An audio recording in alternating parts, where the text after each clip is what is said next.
Welcome to MrSam English Tales. Today's episode brings you the story of Keesh, an inspiring tale from the icy North Pole. Keesh, a young boy from the poorest igloo in his village, rises to greatness not through strength, but through intelligence, courage, and fairness.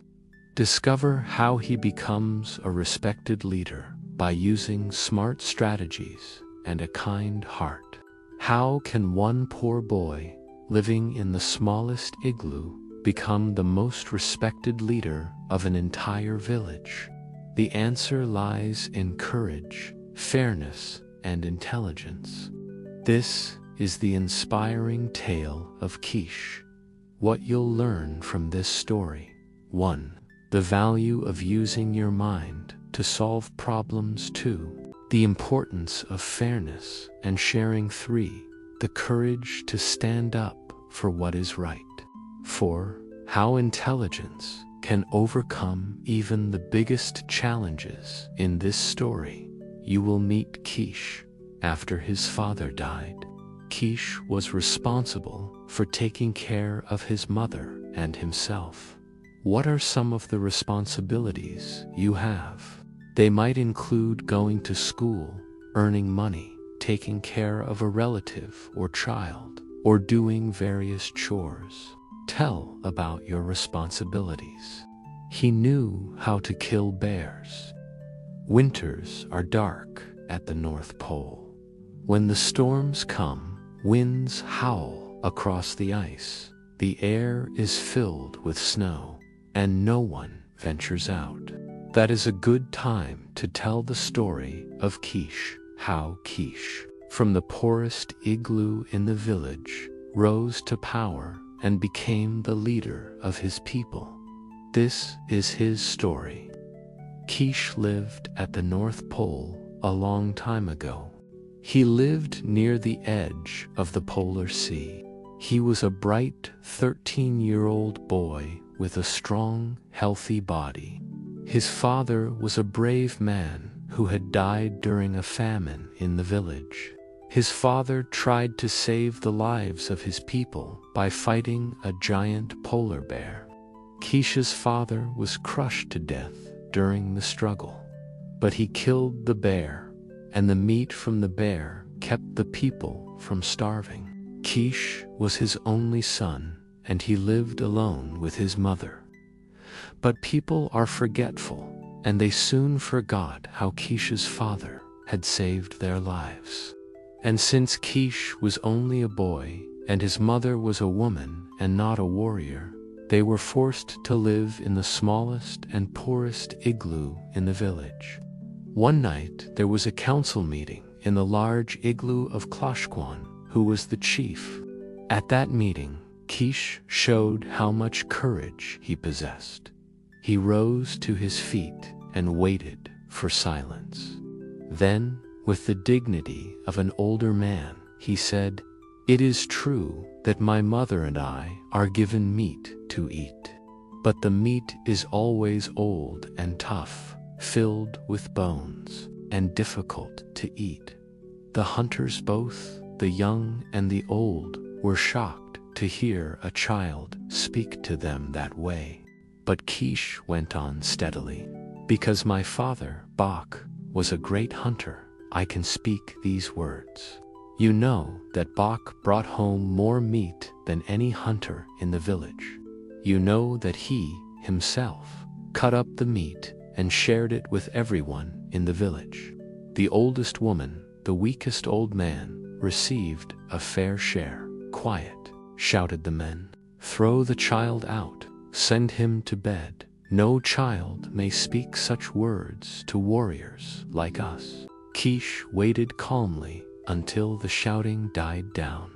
"My mother has no one except me, and therefore I must speak.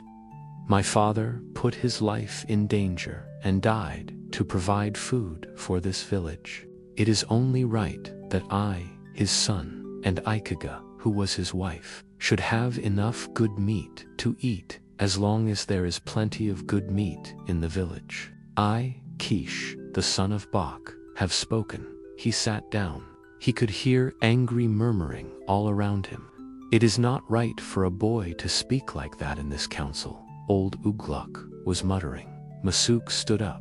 "Shall a child tell us how to act?" he demanded loudly. "I am a man. Must I listen to every child who cries for food?" Some of the men began to shout at Keesh. They ordered him to leave. They threatened to punish him by not giving him any food at all. Keesh's eyes flashed, and the blood pounded under his skin. In the midst of the noise and the uproar, he jumped to his feet. "Listen to me, you men," he shouted. "I shall never speak in this council again, not until you come to me and say, 'Keesh, we want you to speak.'"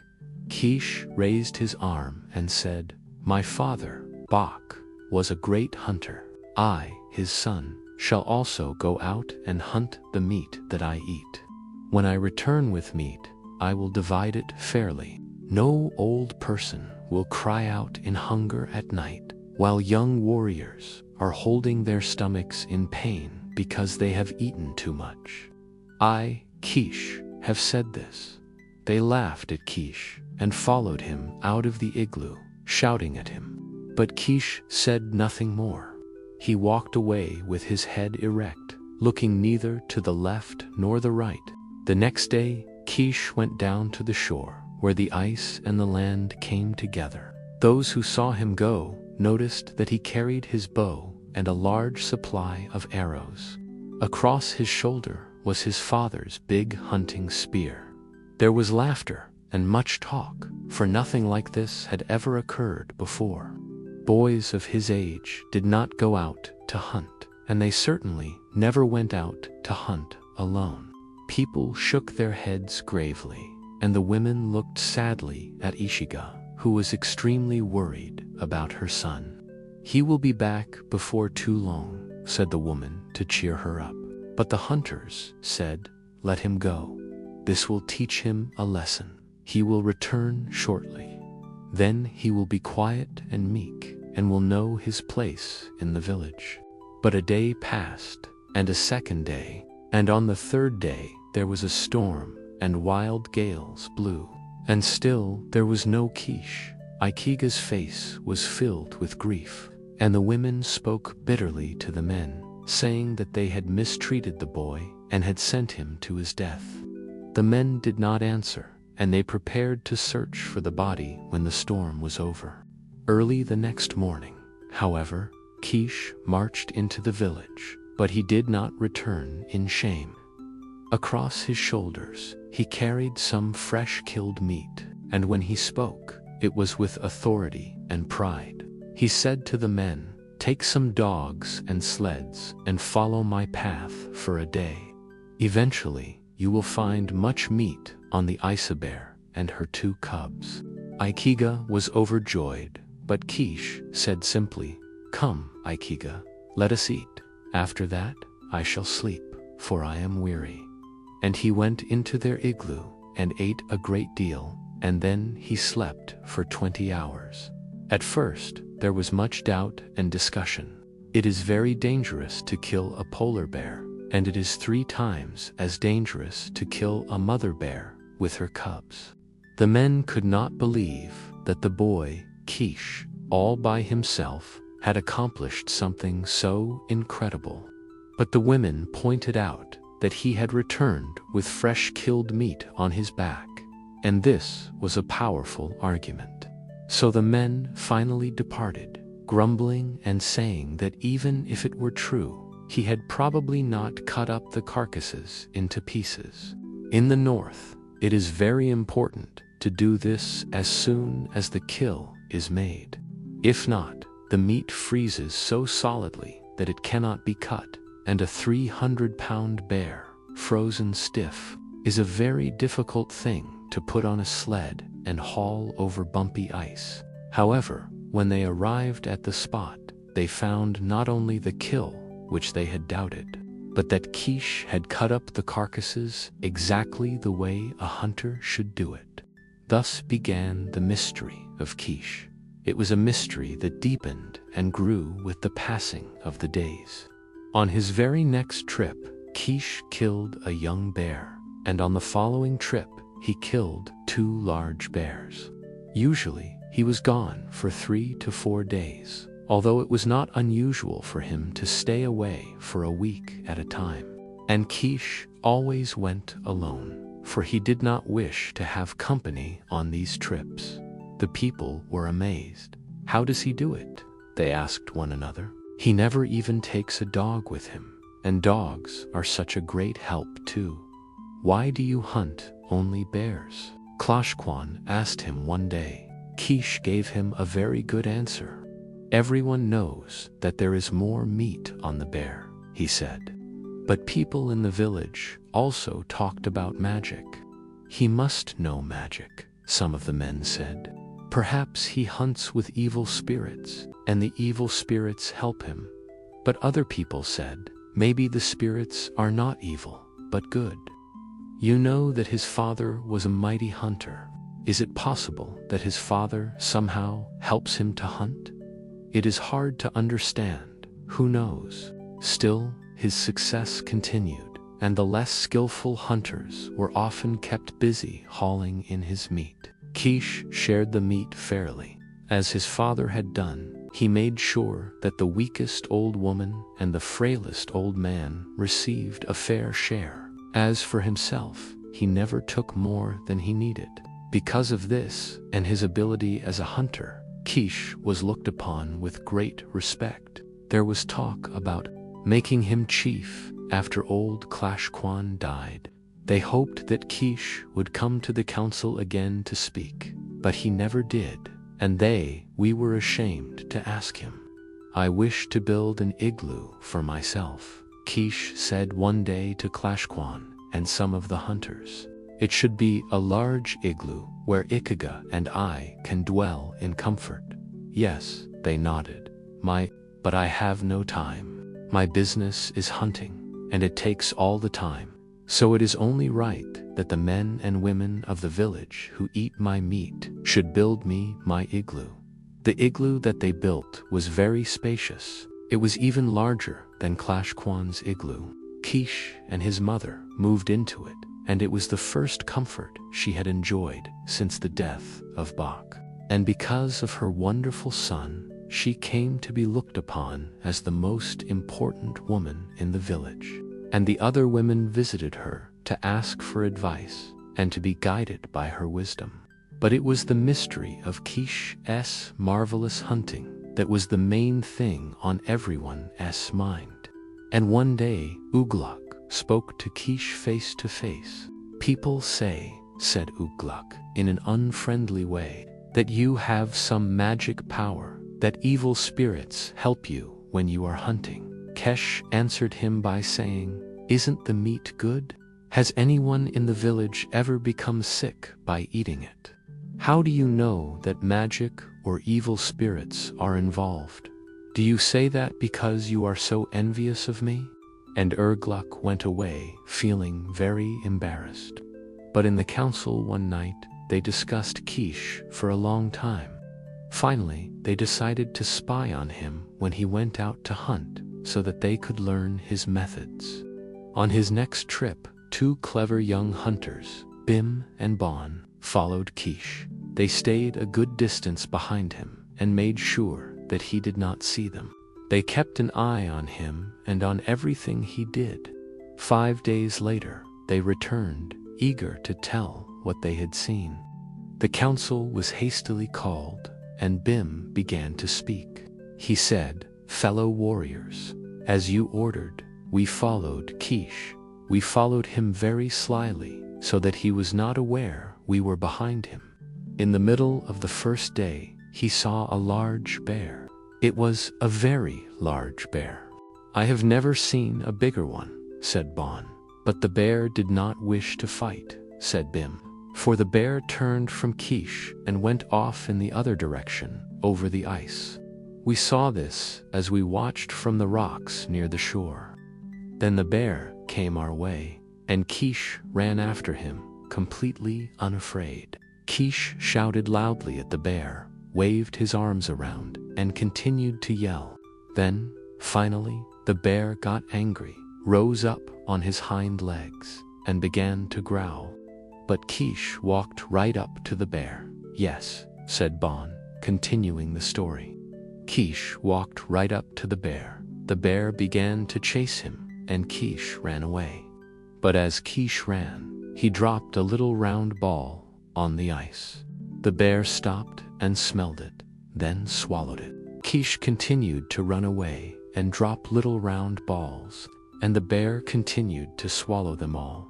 There were cries of doubt, and Ugluk said that he did not believe it. "We saw it with our own eyes," Bon exclaimed.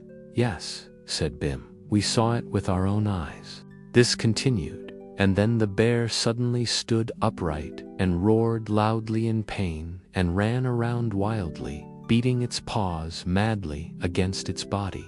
Keesh ran a safe distance away, but the bear ignored him, since it was concerned only with the terrible pain the little round balls had caused inside him.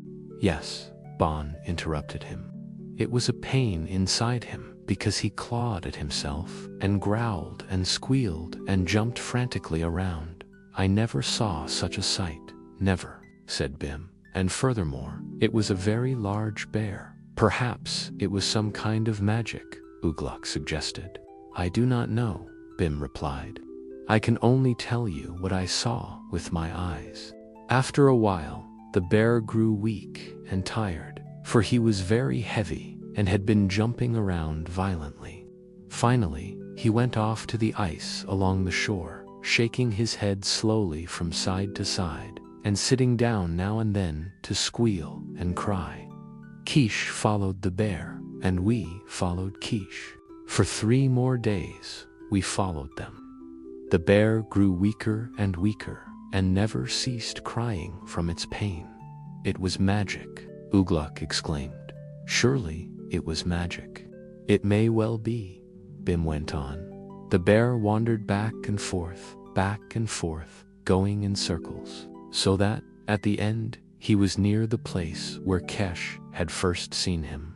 By this time, the bear was very sick and was not able to crawl any further. So Keesh came up close to him and speared him to death. And then Clash Kwan demanded. Then we left Keesh skinning the bear and came running back to tell you what we had seen. That afternoon, the women hauled in the meat of the bear while the men sat in council. When Keesh arrived, a messenger was sent to him asking him to come to the council. But he sent a reply saying that he was hungry and tired, and also that his igloo was large and comfortable and could hold many men. The whole council was so curious that all of the men got up and went to Keesh's igloo at once. Keesh was eating, but he greeted them with respect. Klashkwan repeated the information that had been brought by Bim and Bon. When he had finished, he said in a stern voice, "So we need an explanation, Keesh, of the way you hunt. Is there magic in it?" Keesh looked up and smiled. "No, Klashkwan. How would a boy know anything about magic? I know nothing about that, but I have figured out a way to kill bears easily. I use my mind and not magic. That is all. And may any man kill bears that way?" "Yes, any man." There was a long silence. The men looked at each other, and Keesh went on eating. "And will you tell us, Keesh?" Klashkwan finally asked in a trembling voice. "Yes, I will tell you." Keesh rose to his feet. "It is quite simple. Watch." He picked up a thin piece of whalebone and showed it to them. The ends of the bone were as sharp as a knife. He bent the piece in half in his hand. When he released it, it sprang back, straight. Keesh picked up a piece of whale meat. "So," he said, "I take a small piece of whale meat like this and make it hollow. Into the hollow, I put the sharp whalebone bent tightly in half. I force another piece of meat into the hollow. After that, I put it outside where it freezes into a little round ball. The bear swallows the ball, the meat melts, and the whalebone springs back with its sharp edges standing out straight. After a while, the bear gets sick, and when the bear is very sick, you kill him with a spear. It is quite simple. Ugluk said, "Oh," and Kloshkwan said, "Ah," and everyone understood. This is the story of Keesh, who lived long ago by the edge of the polar sea. Because he used his brain, he rose to power and became the chief of his village. And through all the years that he lived, his people had enough to eat, and no one who was weak or old ever cried aloud at night because there was no meat. Moral of this story is that wisdom, fairness, and courage are more powerful than physical strength. Keesh became a leader not because he was strong, but because he was smart, brave, and cared about others. When we face challenges in life, it is our ideas, problem-solving skills, and compassion that help us rise above difficulties. This story reminds us that anyone, no matter how young or poor, can rise to greatness when they use their intelligence, stay brave, and treat others fairly. Meet the author Jack London, 1876 to 1916, was born in San Francisco, California. His life was filled with as many adventures as his stories and novels. Before he was 17, London had sailed to China and Japan, and when gold was discovered in the Yukon, he immediately headed to Alaska. His experiences there helped him write The Call of the Wild, a novel that made London rich and famous.